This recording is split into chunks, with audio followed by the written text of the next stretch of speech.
Bonjour Fabrice Janter, Bonjour Guy, comment ça va? ça va bien et vous-même? Écoutez, ça va très bien. Je vous accueille aujourd'hui en tant que président de la CPME de la Moselle, la Confédération des petites et moyennes entreprises que vous présidez. J'aimerais votre regard déjà globalement sur cette période qui s'éternise un petit peu. Est-ce que les entreprises vont, je vais pas dire bien, est-ce qu'elles supportent le choc? Vous savez, c'est une véritable épreuve.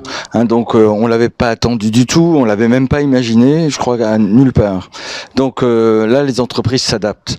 Je crois que l'élément le plus marquant, c'est le côté combatif des femmes et des hommes chefs d'entreprise qui se battent pour leurs entreprises, pour avancer, pour garder avec eux tous leurs collaborateurs. C'est là où on sent vraiment l'importance de la notion de PME et tout le sens qu'elle a derrière.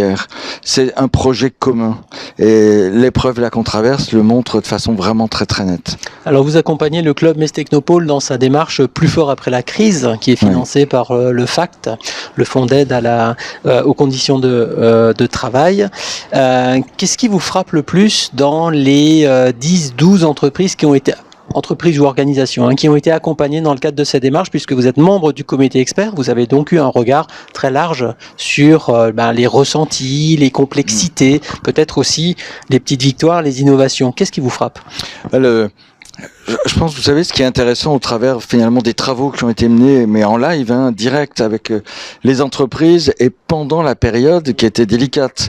Donc ça, vraiment, le club Messtechnopole a fait quelque chose de fabuleux et pouvoir l'accompagner, ça a vraiment beaucoup de sens. On voit des situations qui sont très très disparates. Parce que le contexte d'activité déjà peut être différent.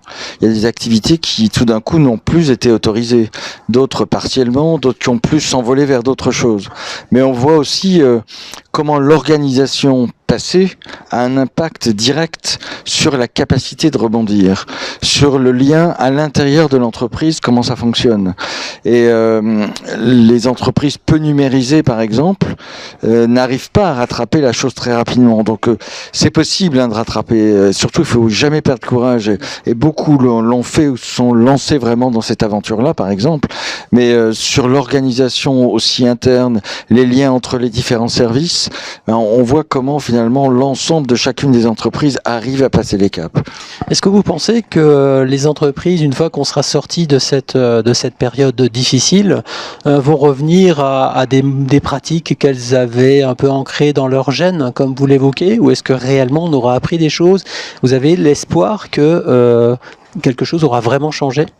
Je pense que vous savez, le phénomène que l'on vit, c'est pas un changement brutal, c'est une accélération. Et c'est ça qu'on voit. C'est-à-dire beaucoup de phénomènes qui étaient déjà là en place, tout d'un coup, on va beaucoup plus loin. On dit souvent, en fait, on a fait en un an l'équivalent d'un voyage de 5 ans. Et ça, je pense que c'est une réalité. Donc on ne retournera pas en arrière. Parce qu'aussi, ça dure longtemps. Donc ça veut dire dans l'esprit de tous nos concitoyens, dans l'esprit des consommateurs, des clients, les choses ont changé. Et il y a des choses qu'on va pas laisser sur le bord de la route. Les opérations de visio, on avait l'outil, mais on l'utilisait pas. Et là, on s'est rendu compte, on peut l'utiliser largement. Et les blocages qui existaient avant ont disparu. Le click and collect, c'est pareil.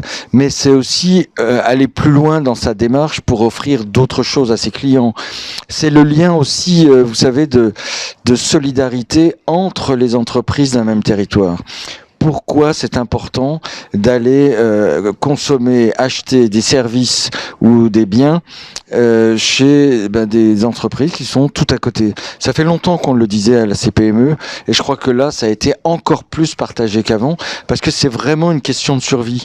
On voit bien que le phénomène est planétaire. Et par rapport à ça, les grands équilibres, où sont-ils? Comment se font-ils? Qu'est-ce qui nous manque, par exemple, en Europe actuellement, comme médicaments? Les microprocesseurs, qu'on n'a pas et qui arrêtent toutes nos chaînes automobiles. L'acier qui est en situation difficile, pour les mêmes raisons. Là, on se rend compte finalement que penser notre espace au niveau du monde, ça a du sens. Mais ça veut dire aussi que les PME, c'est quand même, en Moselle, on a 37 000 entreprises, 99% ce sont des PME. Elles sont attachées à leur territoire. Elles poussent le territoire, elles font avancer aussi les choses. Tous les collaborateurs qui sont dans ces PME sont complètement impliqués aussi dans ce qui se passe. Donc ça donne aussi une capacité de réactivité qui est meilleure. Et l'environnement, l'écosystème est favorable avec le Business Act Grand Est, France Relance qui s'applique sur notre territoire comme partout en France.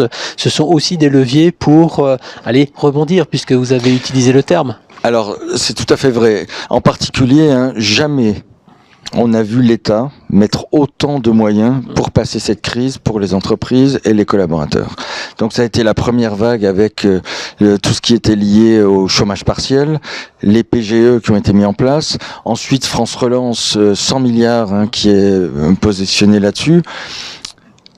Je crois que fondamentalement, réalisation, etc. Ça il faut le pousser. Voilà, il faut le pousser parce qu'il ne s'agit pas de dire, il s'agit de faire. Voilà.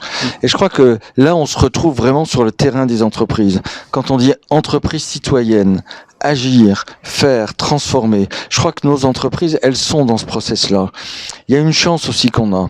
C'est quand on est finalement dans un monde très environné d'entreprises, c'est plus facile que quand on est perdu et qu'il y a peu de choses autour de nous. Et puis on a aussi tout l'espace frontalier. Luxembourg, Sarre, c'est important ça pour nous. Le Grand Est a son sens aussi.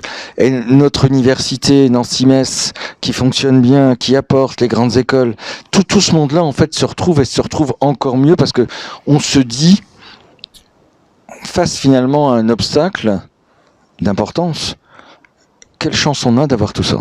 Parce que d'autres territoires français n'ont pas ça. Finalement, le Club Metz Technopole a été bien inspiré en dénommant sa démarche plus fort après la crise. À vous entendre, on sera tous plus forts après la crise. J'espère vraiment. Et puis, je pense que c'est l'aspiration des uns et des autres. Parce que on a quand même la chance, en France, d'être déjà un pays très riche. Donc on a des moyens, on a des capacités de faire, on a de l'antériorité. Alors parfois notre antériorité se transforme en conservatisme qui bloque tout. Mais on a vu aussi dans cette crise les blocages et les choses qu'il faut faire sauter parce que c'est de vrais problèmes. En revanche, la capacité que l'on peut avoir à faire, mais elle est immense. Et c'est juste une évolution du monde. Donc avançons, traçons des chemins, allons plus loin. Je pense que ça, c'est vraiment un beau projet pour à la fois innover et puis passer l'innovation dans l'action pour que tout le monde se sente mieux. Merci Fabrice Genter pour le concours que vous apportez à la démarche Plus fort après la crise qui est pilotée par le Club Metz Technopole. Merci beaucoup, à bientôt. À bientôt, merci à vous.